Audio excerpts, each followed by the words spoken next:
फरोख खला तो बाकी है। हमारा मसला इशू शुरू से ये है कि हम बाकी पूरी दुनिया से 100 साल पीछे चल रहे थे। अब हम लोग उनसे ज़्यादा परसेंटेज वाइज ज़्यादा ग्रो कर रहे हैं, ज़्यादा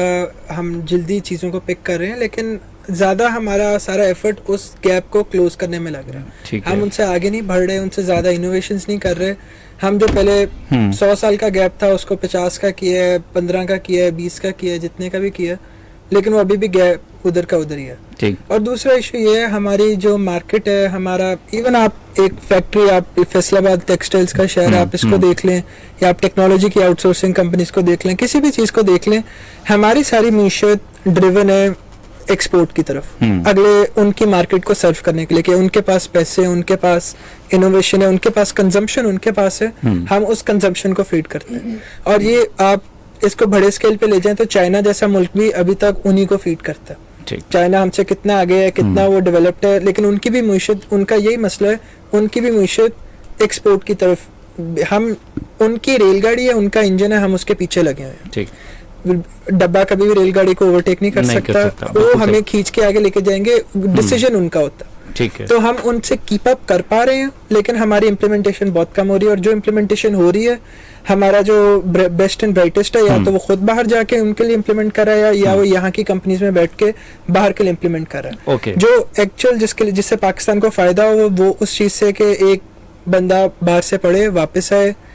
जो कैपेबल है, चीजें इंप्लीमेंट कर सकता है, सिस्टम इंप्लीमेंट कर सकता है, वो पाकिस्तान के लिए इंप्लीमेंट करे, बजाय इसके कि उसका एक बंदे का फाइनेंशियल फायदा हो, उस एक बंदे का फाइनेंशियल फायदा भी हो, उसकी चीज लगाने से जो 100 बंदों को फायदा मिल रहा है वो भी हो। बिल्कुल एक सिंपल बड़ा बेसिक सा एग्जांपल अगर हम लोग कंसिडर करें, वो है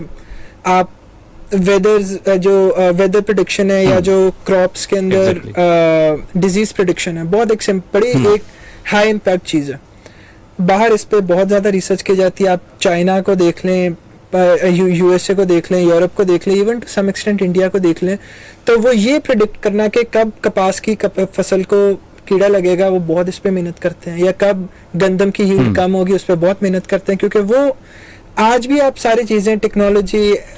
फ़ोन, कंप्यूटर, एआई, सबको साइड पर रख दें, एग्रीकल्चर एक चीज़ है जो हर बंदे को टच करती है। पाकिस्तान में जो बंदा एग्रीकल्चरल साइंटिस्ट है, हमारे पास मेरे ख्याल एशिया की सबसे बड़ी एग्रीकल्चर यूनिवर्सिटी यहाँ फैसलाबाद में, लेकिन जो बंदा केपेबल है वो यहाँ रह के यहाँ के लिए मॉडल नहीं बनाएगा, वो बाहर जाएगा, क्योंकि बाहर उसको फाइनेंशियल बेनिफिट है, वहां जाके उनकी रिसर्च सेंटर्स का हिस्सा बनेगा और उनकी फसलें में प्रिडिक्शन मॉडल्स बनाएगा, उनको हेल्प करेगा। यह फायदा तब है, पाकिस्तान सही तरह तब चेंज होगा जब ये सिस्टम जो उन्होंने बनाया है, जिसने भी बनाया है, वो इम्प्लीमेंट पाकिस्तान के अंदर लर्न वहां से करें, इम्प्लीमेंट सिर्फ इम्प्लीमेंटर होने का फायदा नहीं, हम बहुत इनोवेटिव है, हमारे इंजीनियर्स बहुत अच्छे हैं, या जो भी है, उससे फायदा तब है जब वो चीज बना के पाकिस्तान में लगाएं, ताकि सिर्फ उस एक इंजीनियर का फायदा ना हो, वो 100 किसानों का भी फायदा हो, जिनको पहले से पता लगे कि बारिश कब होनी है, जिनको पता लगे कि ये मॉइस्चर का ये हो, ह्यूमिडिटी इतनी हो गई है तो कीड़े का इतना चांस है, ताकि वो पहले से उसमें दवाई फेंक सकें। फायदा तब है जब आप वो चीजें अपना बाहर ना एक्सपोर्ट करें। हमें जरूरत है, हम एक थर्ड वर्ल्ड कंट्री है, हमें पैसों की जरूरत है, हमें डेवलपमेंट की जरूरत है, और हमें इनोवेशन की भी जरूरत है। यहाँ इनोवेशन नहीं हो रही, लेकिन कम से कम जो चीज बाहर से हमें मिल रही है, वो हम पाकिस्तान में तो इम्प्लीमेंट सही तरह उसको करें, ताकि आम आदमी की जिंदगी पे फायदा